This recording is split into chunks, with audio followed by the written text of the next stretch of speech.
কাহিনী করছে।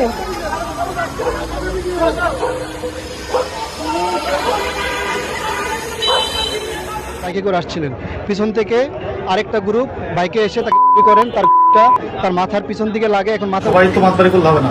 হ্যাঁ, এখন নাম্বারটা দেখেন। চালাই যান।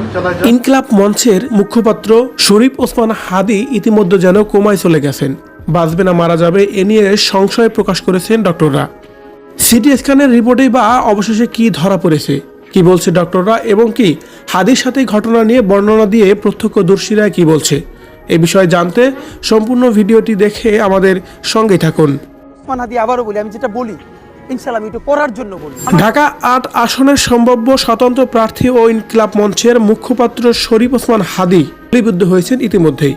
সর্বশেষ তথ্য অনুযায়ী হাদির সার্জারি চলছে, তার মাথার ভিতরে গুলি আছে। শুক্রবার 12 ডিসেম্বর বিকালে এই তথ্য জানান ডামেক হাসপাতালের পরিচালক brigadier general Mohammad Asaduzzaman.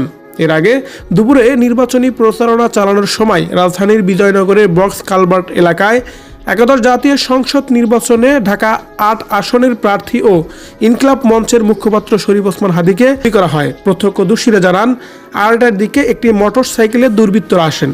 Motor cycle থেকে হাদিকে লক্ষ্য করে গুলি ছোড়া হয়। এরপর তাকে ঢাকা মেডিকেল কলেজ হাসপাতালে জরুরি বিভাগে আনা হয়েছে।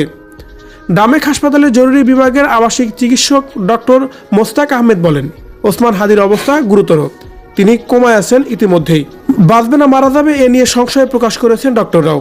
উল্লেখ্য যে গত নভেম্বর মাসে দেশি বিদেশি 30টি নম্বর থেকে বিভিন্ন স্থানে বিভিন্ন ধরনের হুমকি পেয়েছেন বলে জানিয়েছেন হাদি। 14 নভেম্বর ফেসবুকে একটি পোস্টে তিনি লিখেছিলেন, তাকে হত্যা, তার বাড়িতে আগুন সহ তার মা, বোন ও স্ত্রীকে ধর্ষণের হুমকি দেওয়া হয়েছে ইতিমধ্যেই।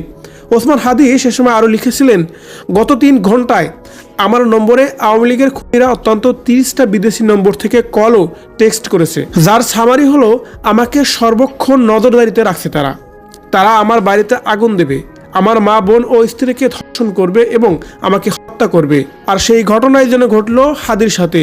ভিউয়ার্স, গতকালকে একাদশ জাতীয় সংসদ নির্বাচনের দিন তারিখ সবকিছু ঠিক হওয়ার পরেই যেন অবশেষে আজকে হাদির উপর এই ন্যাক্কারজনক হামলার বিষয়টাকে আপনি কিভাবে দেখছেন অবশ্যই কমেন্ট করে জানাবেন কমেন্ট বক্সে।